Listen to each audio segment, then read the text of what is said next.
I am so pleased to be joined by Dave Rubin, host of the Rubin Report and author of the book, Don't Burn This Book, Thinking for Yourself in an Age of Unreason. Dave, thanks so much for being here. It's my pleasure. It's good to see you again. You just reminded me we saw each other last about a year and a half ago. It's a long time at ago. A Turning Point event. But, in this last year and a half, that was right before COVID. It's like time feels like it has stretched and pulled and shifted. It feels very, very weird to just be around people again. I mean, I'm very excited to be here, actually. Yeah, no, it does. It's a bizarre feeling, and you kind of feel like you've aged about 5 years in the past year and a half as we've all been inside. But since we had our last conversation, we had talked about in that last interview we did, we talked about cancel culture and this kind of woke mob arising. Well, we've only seen that increase. And Dave, I know for you, really seeing this extreme far left arise was one of the reasons that you politically started to move away from the left. Talk a little bit about that. Yeah, well, it's one of those things where when you see something early, people kind of think you're crazy, and then you go 5 years later and everyone's just repeating the things that you were saying 5 years ago, which is kind of nice at some level. And in another way, it's like, I wish more people had just listened, even though I know a lot of people were listening, obviously. It's been interesting for me because when I was, say, 4 or 5 years ago, going to college campuses as a liberal, not sort of, I don't think I was, even when I was with the Young Turks years ago, I don't think I was really sort of a crazed lefty, like running around calling everyone racist and everything else. That being said, I was a Bernie supporter. I admit it. You can judge me accordingly. I had a fundamental misunderstanding of the issues, but I would say I was fundamentally liberal in a JFK sense of liberalism. And I would go to these college events, and I'd be talking usually with other liberals. I would have, philosophy professor Peter Boghossian with me, or Christina Hoff Sommers, first wave feminist. People like that. These were liberal people, and we'd go on stage and they'd be screaming at us that we were homophobes and misogynists and racists and all of these things. And I couldn't believe it. And I kept saying to people, I would literally say to them, hey, if you just listen to us give our talk, when we do the Q&A, if you disagree with us, come up first. Let's talk it out. Let's see what's what. And there was never an argument to be made. It was always to shout us down, to scream all those things. And what happened was I would go back, I'd come home, I'd go on my show, and I'd tell people what happened. And a lot of people would say, oh, Dave, these are college kids. And when they get out into the real world, well, then they'll find out what the truth is. And what's happened clearly over the last 4 years is that the real world just folded. The real world basically was like a wet paper bag, and they just punched right through it. It just had no resistance. And now wokeism, Marxism, intersectionality, all of these buzzwords that we can now link together, in a sense, a new racialized collectivism, it has basically taken over all of our institutions. And now there's a couple of us that are fighting it. And I think we're making some headway. But it's a weird thing for sure when you're warning about something, because there were times where I was like, maybe I'm exaggerating this. Maybe I'm not seeing something that other people are seeing. And sadly, I guess I was correct. That is sad and a little frightening when you're like, wait a second, I thought we were on the same page. And then all of a sudden, those are the people that are shouting you down. Yeah. Why do you think there has been this folding so quickly? Like, where did this wokeism come from? And gosh, how has it, taken roots so quickly? Yeah, this is, it's an important question, and it's a tough one for me to answer, because I think that I can't disconnect a weakness in liberalism with what has happened with wokeism. And what I mean by that is that liberals pride themselves on being open-minded, being tolerant. We will talk to people. We love open inquiry and all of these things. And they love tolerance. That's the main thing. Liberals love tolerance more than anything else. But at some point, you cannot be tolerant of intolerance. And I think what the wokesters saw, the progressives, who were basically like liberals on steroids, they saw the soft underbelly of liberals, mostly at educational, universities, things like that. And they were just like, let's just get in there and say all of this crazy stuff. Men are not men and women are not women. And, we should have equity instead of equality, which is completely counter to the American dream and ethos. All of these things. And the liberals were just kind of like, oh, well, they're just different than us. They just say things, and they're so passionate. They're so gosh darn passionate that they must be right at some level. And then what happened was, well, I would say wokeism is a mind virus. And a virus, think about COVID, a virus is very easy to catch and very hard to get rid of. it becomes something where young people are just suddenly like, oh yes, the system is evil, racism is here, 1619 Project, like they link all of these very bizarre things together, and it basically becomes an entire worldview. And I would say that that is not disconnected from a purely secular liberalism, which is actually why in my book I make a pro-God argument, because I think the missing piece, unfortunately, for liberals is that they didn't want to make an argument for God, and then next thing you know, everybody's arguing everything all the time, and everything's equal, and there's no actual truth, there's no empirical truth. So I think the wokesters, to their credit, as you know, I toured with Jordan Peterson, and he would always say, you got to give the devil his due. And it's like, to their credit, they saw that weakness in liberalism and they went at it. And we've watched all of our liberal institutions crumble. And the conservative ones are fighting, which is why I'm happy to be here with Heritage, because it's like, oh, the conservatives, who maybe at this point I have some marginal disagreements with, I'm not even sure anymore. It's like, they're fighting. They're fighting, and they're not letting this stuff in. So they have a chance, but the liberal institutions are gone. Well, I have a lot of empathy for classical liberals who are stepping back right now, and they're saying, whoa, what happened to my party? Yeah.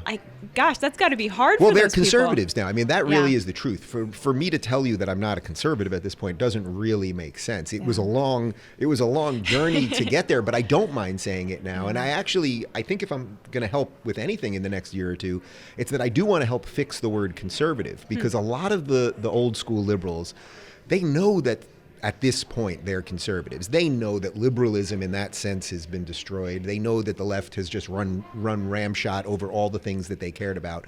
But they're very, very worried about being called conservative. The C word to them is the worst thing you could possibly be called. And yet what I've tried to say to them is, conservatives are now trying to conserve American values. If you believe the Constitution is a good document, and the Bill of Rights and the founding of this country, if you want to conserve 250 years of a pluralistic, multicultural, in the best sense of multicultural society, then you're a conservative. Does that mean we all have to agree on the marginal tax rate? Obviously not.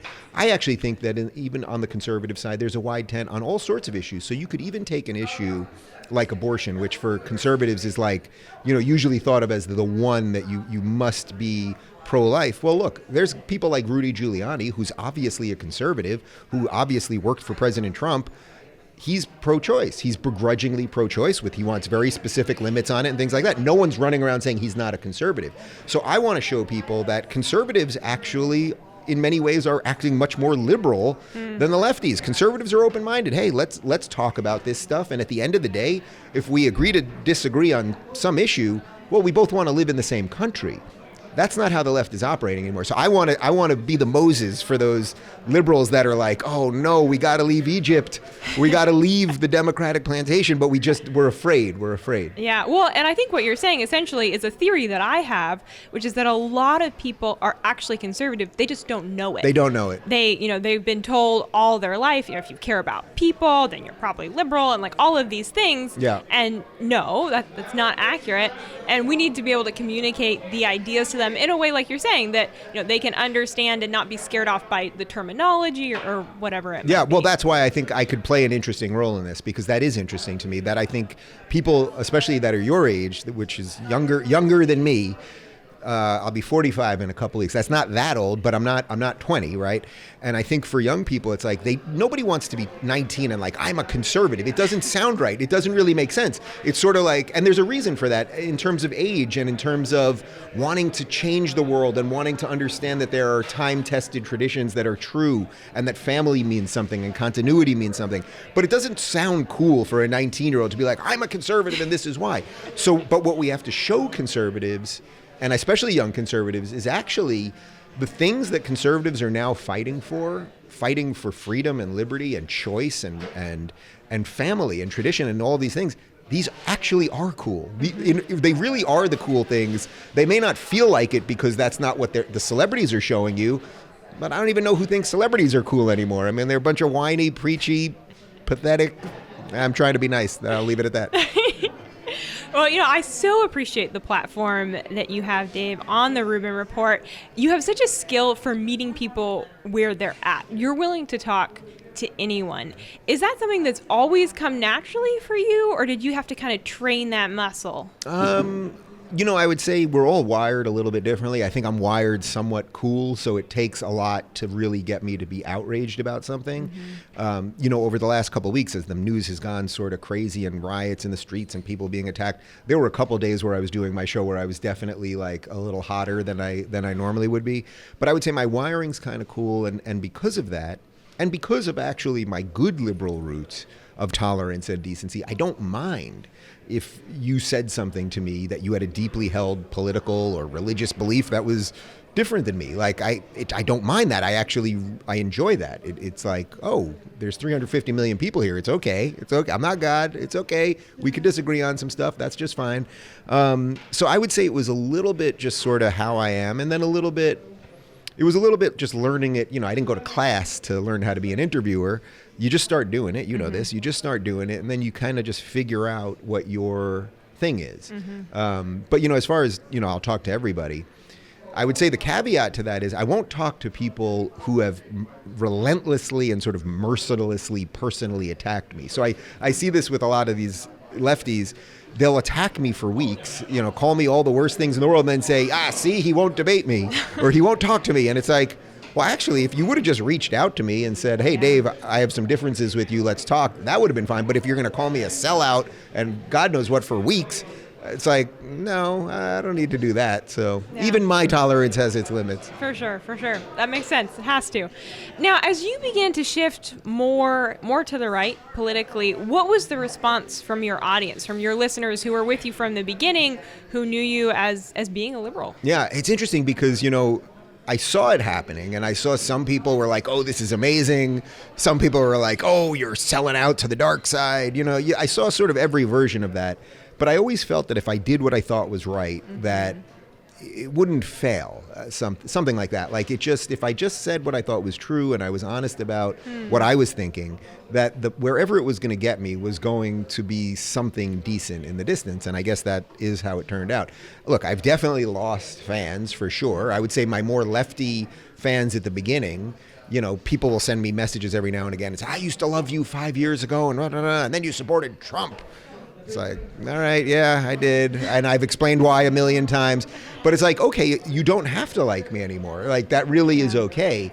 And then I would say the new people, I think they've really, a lot of them, for a lot of them, it's very validating because I think a lot of them were watching me, as more of a liberal, and then they saw me eventually get closer to their position. So for them, it was like, oh, this is kind of cool. Like this guy actually, took that full journey across the way. But I think the most important thing you can do as someone that does what we do is you must do what you think is right. Yeah. Really, you can't do it any other way. You can't. Well, you can, but it won't be authentic, and it really won't work ultimately because people will see through it. If you do what you think is right and say what you believe, the audience that should find you will find you. And the people that you lose along the way, you probably shouldn't have had in the first place. Yeah, I really applaud you for that. That does. It does take a level of courage to say, okay, even if I have to change my views, I'm going to always speak what I believe to be the truth and stand by that. Well, one of the funny things is when the show started really becoming successful and I was making more money and things like that, I would see the lefties saying, oh, he's such a sellout. He's a sellout. And it was like, if I had to sell, first off, my show is fan funded mostly, but putting that aside, if I was going to sell out, I actually don't know which way it would be more profitable to sell out. Even right now, at this very moment, like, would it make more sense to sell out to the right? I also live in LA, so I should just be hated by everyone that I'm around, and I'll sell out to the right. Or wouldn't it make an awful lot of sense if I was going to sell out? I mean, the social justice grift, the BLM grift, this is the greatest grift in the history of the world. There is an insane amount of money and corporate backing and all of that stuff. You want to sell out, that's the way you sell out. So I always thought it was funny that they're like, yes, I sold out to move to LA to be hated by like all of the intelligentsia here so that I can go to heritage events in Texas. Yeah. Like, it's just like completely bananas. Doesn't quite add up. Yeah. So do you think that we're going to continue or see a greater shift of individuals like yourself who, maybe have been liberal all their life, identified with the left, start to say, nope, I don't think I fit in that box anymore? I hope so. I hope so. I think it's happening. I think that the success that I've had is an indicator that it's happening. We need more and more people to do it. And, I think one of the challenges of the next couple of years is as we watch the mainstream media just completely collapse at this point, just completely collapsed. I saw a tweet this morning from CNN about a study. They were quoting a study that said that, right-wing people are more susceptible to fake news and following lies. And it's like, well, wait a minute, CNN, you guys push the Jesse Smollett hoax, you push the Russia hoax, you push the Covington kids hoax, you push the very fine people on both sides hoax. It's like, who's fallen to what now? But so I would like to see, as mainstream sort of collapses, more and more people it's the subtitle of the book, but just think for yourself. You don't have to come to every single conclusion that I came to in my book. And by the way, to your earlier question, my more conservative leading audience, when I took a position in the book where I said, first trimester abortion, and I'm not denying that it's a life, and all of these things, a lot of my conservative audience, they said, Dave, love the book, disagree with you on that, and look forward to continuing hearing you talk about it. Mm-hmm. That is very fundamentally different than if you were to take one position counter to the woke. I mean, what position are you allowed to take as a lefty that's non-woke without them destroying you? I don't know. I don't think there is one. And that's a fundamental difference right now. Yeah. Well, and I know that you have that passion to have dialogues across the aisle for unity. This past year, I was really hoping at the start of the pandemic, I think like so many Americans were, that it would actually be an opportunity for us to kind of come together. Yeah, we didn't do that And well. we didn't do that. There was the hope and unity and the healing. When they said healing, H-E-A-L-I-N-G, they really meant H-E-E-L. Yeah. They meant heal, bow in effect. Yeah. So talk a little bit about that. I mean, how do we actually start to encourage Americans to block out the noise of the media that's driving us apart and start to have these positive dialogues where we can say, hey, maybe we disagree here, but we agree here. Let's talk about our things that we disagree on. Well, first off, I think most people are doing it. Actually, at the kitchen table or within their local communities, whatever that is, I think most people are doing it. It really is. This is just about the woke. This isn't about conservatives arguing with libertarians about states' rights or something like that, or taxes. This isn't about conservatives arguing with liberals about any old issue that we would have argued about 20 years ago, right? This is about a horrific set of ideas that has infected the system, that is telling you it's here to destroy the system. There was a moment in the Democratic primaries when Pete Buttigieg turned to Bernie and he said, you want to burn down the system. I don't. And that was probably the most honest thing that Pete's ever said. Now, I suspect he actually kind of does want to burn down the system. But what he meant was, Bernie, you're here to burn it down. And that's what the progressives are here. They're not here to fix the system. Do you think AOC or Ilhan Omar or Rashida Tlaib are here to marginally take a good system and what can we do to slightly change it? No, they want to tell you the founding principle of America was 1619 Project was racism. They want to tell you it's systemically racist. They're the ones actually injecting racism into the system with all of their laws. I mean, do you know that every single Senate Democrat basically voted to continue to allow Harvard to discriminate against Asian people? Every Republican voted for it, meaning we're going to stop discrimination at Harvard, at universities, but it's specifically happening at Harvard. They said, the Democrats said, no, we're going to actually allow these universities to continue to discriminate. So they love systemic discrimination. They're going to continue to bring it, by the way, even the COVID relief bill. If you're black, you get certain benefits. It's completely counter to the American experiment. So it's everyone versus the woke. Yeah. And I think that is a huge swath of people. Unfortunately, it's a swath of people that are afraid, especially the ex-libs that you're talking about, or the liberals that are waking up.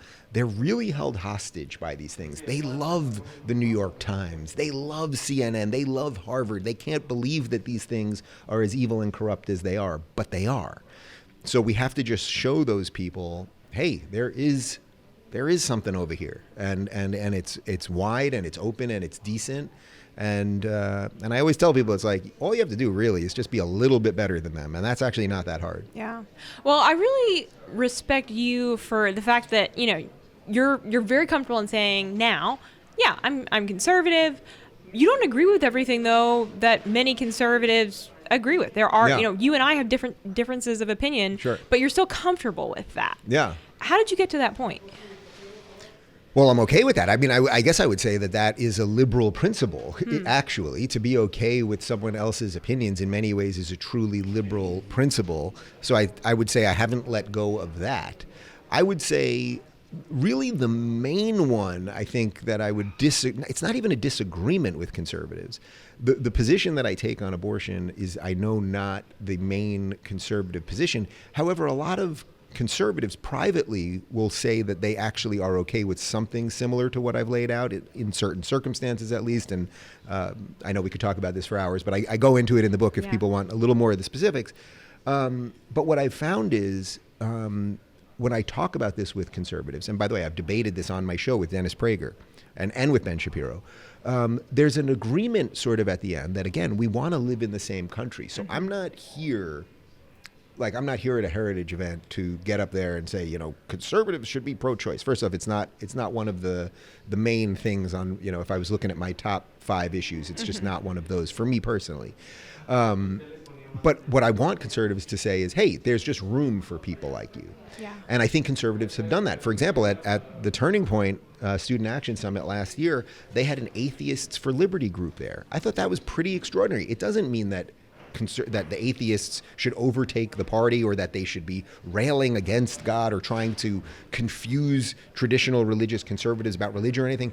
But what it showed me was, here are Republicans or conservatives, whatever you want to call it, saying, yeah, here are some people, they believe in liberty, they believe in freedom, they believe in the Constitution. They don't happen to be believers, perhaps most of us are, but they're welcome here. They are welcome here. That is what a wide tent is. That is what America is.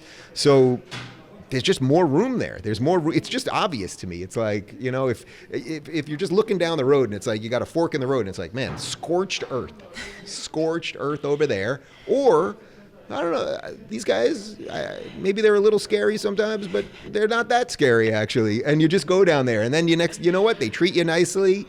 And it's all okay. Yeah, room at the table. There's room at the table, yeah. I love it.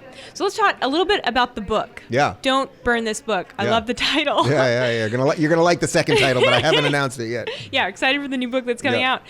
So talk a little bit about the decision to I need to put a little bit of my journey, my beliefs on paper. Yeah, well, I was on tour with Jordan Peterson when I got the call from my agent who said, there's a bunch of publishing houses that want to do a book with you. Playboy had just written a piece about me that I think got them all interested. And I had sort of been thinking about it for a while, and Jordan actually had been nudging me that I should be writing something.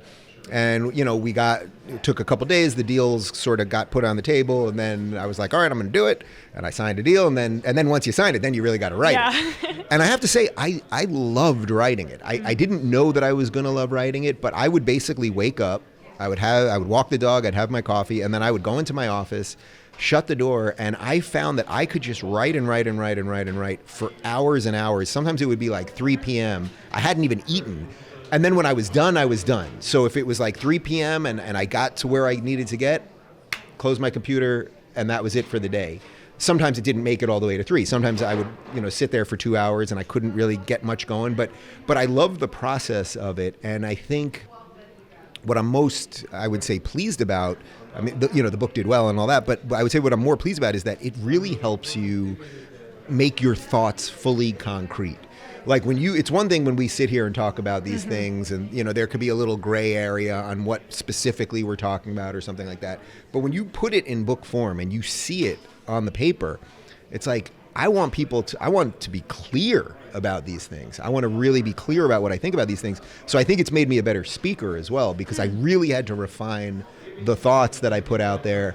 And it was a little bit personal, and it was obviously political in nature, but I felt it was the right sort of first foray into that world. Yeah. And as you have talked with individuals who have read it, what are the stories you're hearing from them, and what do you hope that people really walk away with? Well, I would say the walkaway would be that I want people to think for themselves. Just don't accept the mainstream narrative just because it's the mainstream narrative. Don't just accept that because CNN says something that it's true. I mean, in most cases, we learn 3 months later that it's not true, whatever they're telling us, right? So I want them to walk away with that. And what most people say to me usually is, I've been on a similar journey. Even more conservative leaning people, because, even though the journey that I went was, say, from left to right, more conservative people usually have some liberal beliefs or some lefty beliefs, and then they either shed them or whatever it is. But like, they appreciate, this is why a liberal thinks what they think, something like that. So it's been, and I like, more than anything, I like the fact that people laughed. I mean, I like the people that they got the references and some of the silly stuff that I put in there. Yeah, that's important to include. That makes a read much more enjoyable. Those were the comments that I liked more than anything else. Some people, you change my political leanings, blah, blah, blah. But if it was like, if I made you laugh, that seemed more fun to me. Well, and you have a background in comedy. Yeah, That comes I used to be funny you. a long time ago. Yeah. Well, and you toured with Jordan Peterson, and that really started from you being funny. Yeah. You kind of opened for him during one of his talks. Talk a little bit about his influence on you personally. Well, he had a huge influence on me, and chapter 9 of the book is about finding a mentor. And it wasn't that Jordan sat me down like a Padawan, and a Jedi, like, I'm going to be your mentor here, like Obi-Wan and Anakin.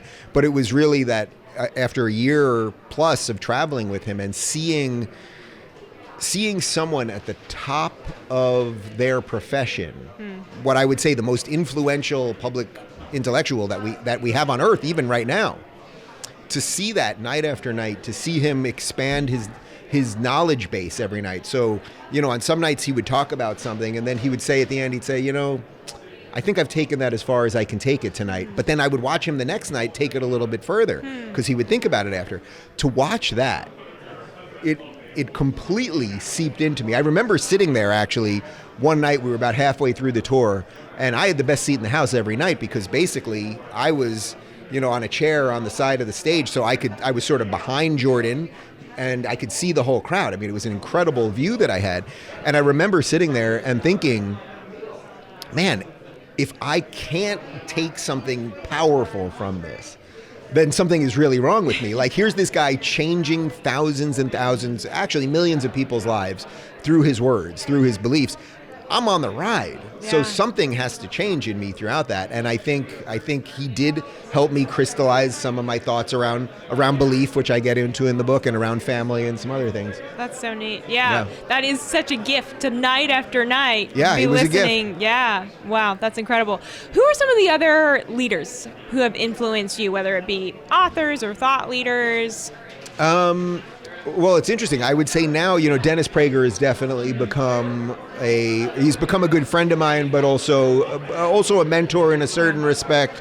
I think in many ways now he sort of sees me as a younger version of him. Now that he's seen my evolution, let's say, I think he now sees that, here's someone that is fighting for the things that I've been fighting for all of these years. It's also extraordinary what they've done, obviously, with PragerU, and that he's been able, Dennis is 72, but, it's his project, really, that has been able to wake up millions and millions of 18-year-olds. That's pretty awesome. So I would say Dennis has really affected me. My one chat with Thomas Sowell, which is, caught the internet by fire. That was I knew in the moment, I was I know this is important and great and seminal.